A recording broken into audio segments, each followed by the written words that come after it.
If you want to create a transparent effect in Gimp, whether that means making an entire layer see-through, removing a solid background color, or creating a smooth fade-out, this video will walk you through it step by step.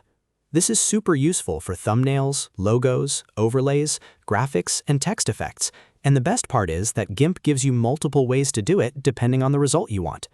If this tutorial helps, make sure to hit like and subscribe for more easy software guides. All right, let's jump in. First, let's look at the simplest method, which is making a whole layer transparent using opacity. This is the fastest way to turn down the visibility of a text layer, a shape, or even a full image. To do this, open the Layers panel.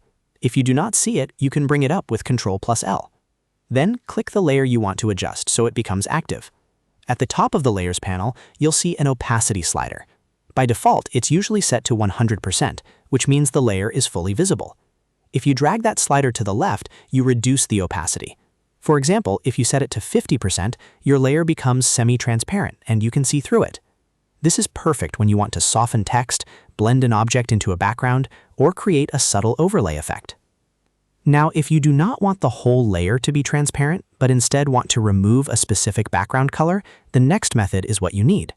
This is called color to alpha, and it is great for turning white, black, or any solid color into transparency. Before you use it, make sure your layer supports transparency. In the Layers panel, right-click the layer and choose Add Alpha Channel. If that option is grayed out, that means your layer already has transparency enabled, so you can move on. Next, go to the top menu and click Colors, then select Color to Alpha. A dialog box will appear, and inside it you'll see a color picker. Click that picker tool and then click directly on the background color you want to remove. So if your image has a white background, click the white area. Gimp will process that color and convert it into transparent pixels. When it looks right, click OK. This method is especially helpful for removing plain backgrounds from logos, icons, and scanned graphics without having to erase everything manually. Next, let's talk about one of the most powerful ways to create a transparent effect in Gimp, using a layer mask. This method gives you a smooth fade-out instead of a hard edge, and it's perfect when you want an image or text to gradually disappear across the canvas. To start, right-click your layer and choose Add Layer Mask. In the options, select White, which means full opacity, and then click Add. Your layer is now ready to be masked.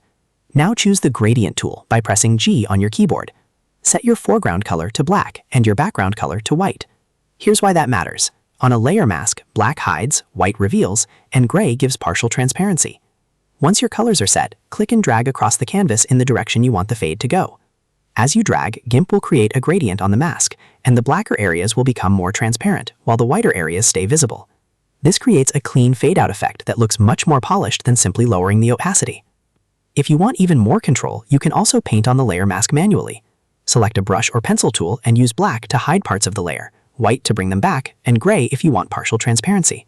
This is really useful for fine-tuning edges, softening transitions, or making custom transparent effects that match your design exactly. So to recap, if you want the entire layer to be transparent, use opacity. If you want to remove a solid color background, use color to alpha. And if you want a smooth fade or custom transparency, use a layer mask. Each method is useful in a different situation, and once you understand all three, you can create much more professional graphics in Gimp. If this tutorial helped you, please give the video a like, subscribe for more Gimp tips and tutorials, and let me know in the comments what software you want to learn next. Thanks for watching, and I'll see you in the next one.